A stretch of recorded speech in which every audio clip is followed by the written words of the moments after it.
Assalamualaikum warahmatullahi wabarakatuh. Sebelumnya saya di sini akan memenuhi tugas UAS mata kuliah teori belajar dan pembelajaran dengan dosen pengampu Roza Yanita MPD. Perkenalkan, nama saya Meliana dengan NIM 1862150278, Universitas Pancasila Bekasi, Fakultas Ilmu Pendidikan Anak Usia Dini semester 2. Baik, di sini saya akan menjelaskan tentang teori belajar behavioristik di TK Ceria, Pesisir Barat, Lampung. Teori belajar behavioristik. Teori belajar behavioristik menjelaskan belajar itu adalah perubahan perilaku yang dapat diamati, diukur, dan dinilai secara konkret. Perubahan terjadi melalui rangsangan stimulans yang menimbulkan hubungan perilaku reaktif atau respon berdasarkan hukum-hukum mekanistik.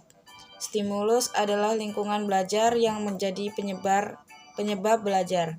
Respon adalah akibat atau dampak berupa reaksi fisik terhadap stimulans. Belajar berarti menguatkan ikatan asosiasi, sifat, dan kecenderungan perilaku.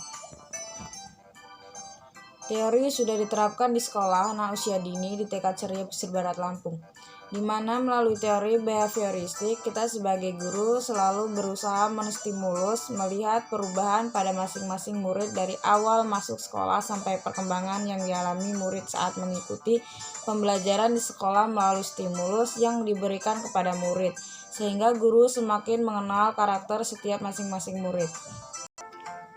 Contoh yang pertama berdasarkan observasi di TK Ceria, Lampung, Pesisir Barat. Yang pertama, ada seorang murid yang mengalami kesulitan bangun pagi untuk pergi di sekolah bila mendapatkan jadwal masuk pagi pukul 7.15 sampai 10.00. Sehingga mengakibatkan murid sering terlambat atau tidak masuk sekolah, maka seorang guru memerlukan observasi terhadap Bima dan orang tua Bima terhadap jadwal tidur anak. Dibutuhkan kerjasama antara guru dengan orang tua Bima dan kerjasama antara orang tua Bima dan anaknya yang bernama Bima tersebut, sehingga melalui dampingan dan pembicaraan dilakukan oleh orang tua, maka perlahan Bima mengalami perubahan dapat di sekolah pagi dan Bima tidak terlambat berangkat sekolah.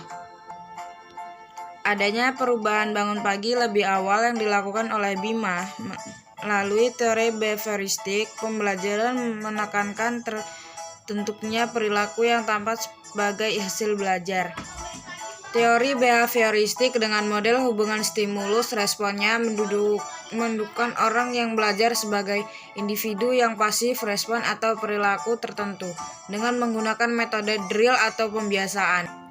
Contoh kedua, sebutan namanya Ivan yang mengalami kesulitan memegang pensil dan takut menggunakan penghapus karena ia takut ketika ia menghapus akan tidak bersih. Maka sebagai guru memerlukan pendampingan kepada Ivan saat di TK dengan mendampinginya agar tangannya semakin lentur dalam menggunakan pensil dan menggunakan penghapus. Memotivasi murid agar tidak takut dengan mengembangkan pembantu tangan Ivan saat menulis dan menggunakan penghapus. Melalui teori behavioristik ini, maka membutuhkan dominasi peran guru dalam mendampingannya sebagai orang dewasa, suka menguranginya dan harus dibiasakan sehingga Ivan seiring waktu sudah dapat menggunakan pensil dan penghapus. Dengan praktek dan pembiasaannya yang dilakukan kepada Ivan, maka adanya perubahan unsur, kelenturan, refleks, dan lain-lain. Sehingga Ivan tidak kesulitan lagi menggunakan pensil dan tidak takut lagi untuk menggunakan penghapus yang membuat ia takut menghapusnya tidak bersih. Penerapan teori behavioristik yang guru lakukan adalah sebagai berikut.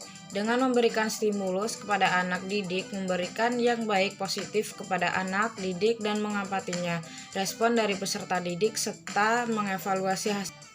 Media yang dilakukan oleh guru terhadap murid TK Ceria. Media audio, di mana murid mendengarkan suara yang dijelaskan oleh guru bisa melalui metode cerita, tanya jawab, dan demokrasi.